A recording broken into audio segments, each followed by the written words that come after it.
mobil berbalik arah.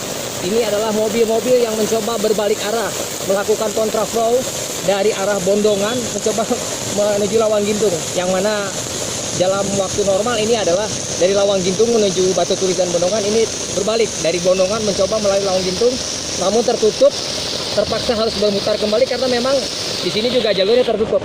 Pohon beringin yang sangat besar tumbang. Demikian saya Yadi Hermawan melaporkan wartapakuan.co.id. Ya, selamat sore. Izin melaporkan warga Bogor dan sekitarnya saat ini terjadi hujan besar, di mana beberapa saat waktu yang lalu terjadi pohon tumbang. Beberapa pohon tumbang diantaranya yang bisa disaksikan saat ini pohon beringin tepat di Jalan Lawang Gintung.